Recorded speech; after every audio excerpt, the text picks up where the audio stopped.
Hey guys, it's your boy, Bams. Today, I decided to record my own experience with the drawing at the right side of the brain, which I've been using to improve my drawing. So, lately, I've watched this guy channel, Levi Sorta Draws. He recorded his own experience of using the book Drawing with the Right Side of the Brain, but I think he stopped a few months back. Which is such a shame because I really enjoyed seeing other people's, reaction with using the book. And since he stopped, I decided to make my own series on it, right? But I started with the 10th chapter because where I'm currently at.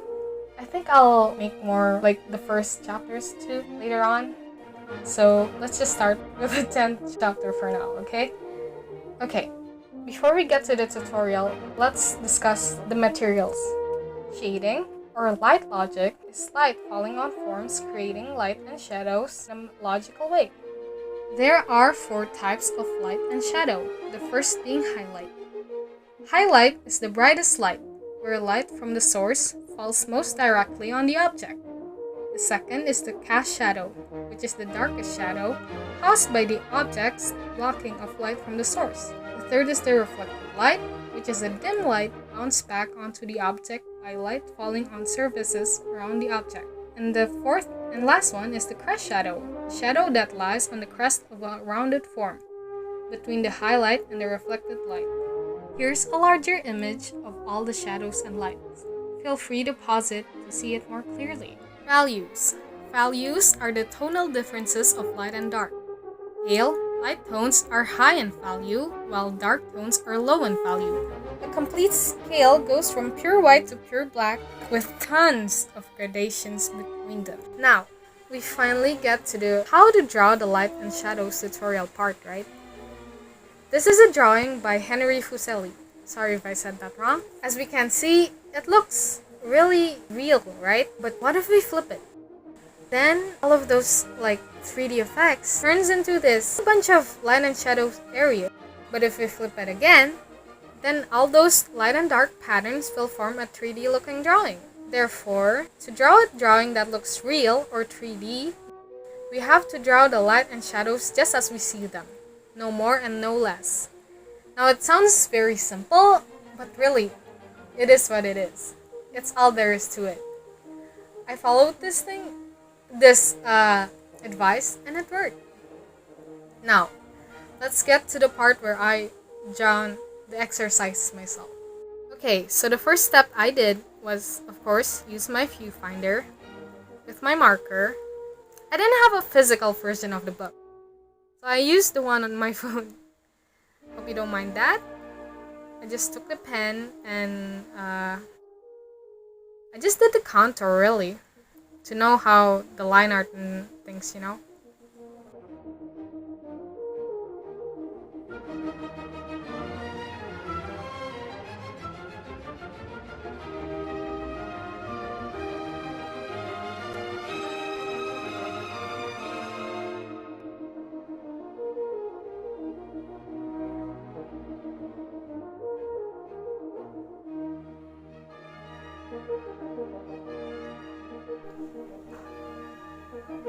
Okay, after toning the paper slightly and drawing the crosshairs, I just went ahead and started shading the drawing.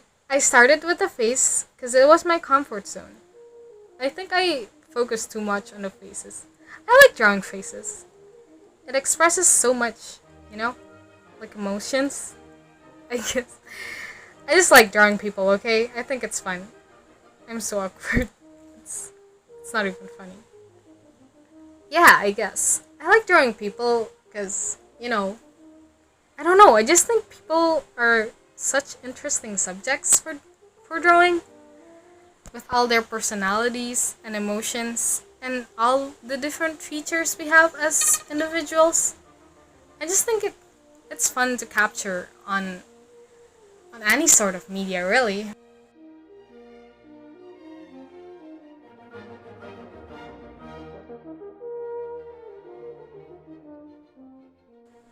So yeah, as you can see, I just started off rough with just the overall thing. And then I worked my way up. I added more darker values, and I wanted a lighter one. I just erased some parts.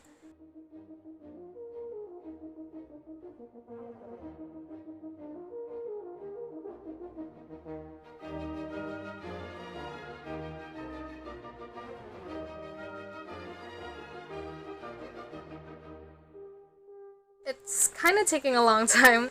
When you first start a drawing, I feel kind of nervous, you know? It's like, oh no, what if I mess up and things? But that's kind of the point, you know? I feel like with drawing, I saw someone say this. I heard someone say this. Drawing is just getting rid of your mistakes until it looks good, right? Until there's no more mistakes to be fixed. And I find that to be true. I draw, and if I do a mistake, I erase it, and then I add more until I'm satisfied. So I guess with drawing, just be free, you know? Don't fuss too much if you make mistakes, because really, that's the point.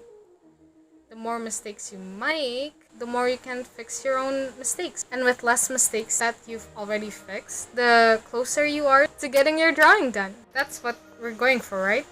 So just keep at it.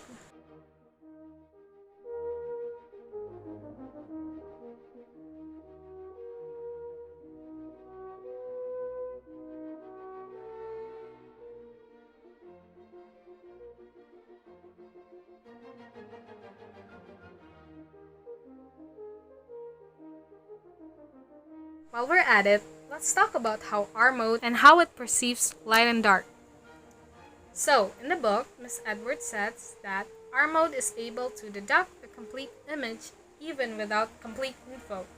For example, let's see the images that I've put up here. We're able to see a pattern, see the image, and then name it, right?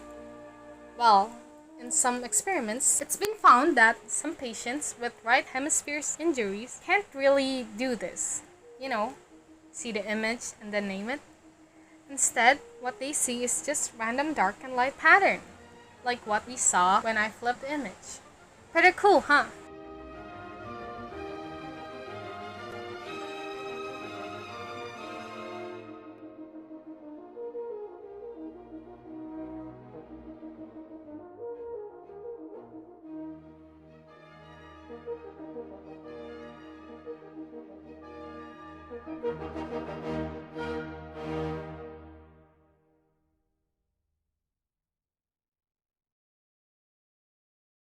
Getting to the clothes, I think I'm getting more confident in my own lines, shading, so I'm getting faster with it.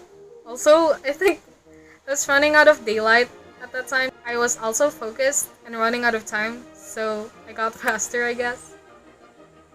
It's really fun when you've already spent a bit of time, because as Miss Edwards said in her book, it's the shift from the L mode to R mode. I think it's already happened at this part, so really, I wasn't fussing all that much. My L side of brain wasn't talking as much, like, oh my god, what if I mess this up? What if I da-da-da? If I added too much, added too less?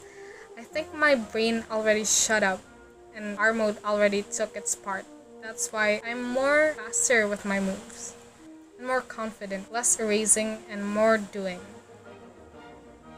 It's kind of interesting to see yourself draw, because when I'm actually drawing, it doesn't occur to me that I move so much. Because in my brain, I'm only thinking like this, like, oh, it needs to be darker. Oh, that part's too light.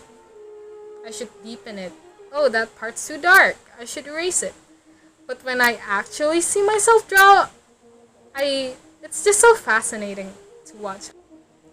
Because I don't know what I'm thinking at that time. I just see myself making all these movements with my pencil, and I'm like, wow, she's moving so fast and like so much.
Then finally, after finishing the hat, I draw the format. I know that was like supposed to be the first thing I did, but I kind of find it quite limiting, so I just did that after I'm finished with everything. And then I darkened up the background and added this white line thing going on. So here's the final drawing. I'm quite happy with how it turned out, really. It took quite a bit. I think about an hour and a bit, because I was kind of nervous at the start. And then I just picked up from that. Hope you guys enjoyed my video. I don't know, I'm still trying to figure things out. I still don't know about how I'll do this whole thing. And finally, thanks for watching. Leave a like and subscribe. And I'll see you in the next video. Bye-bye!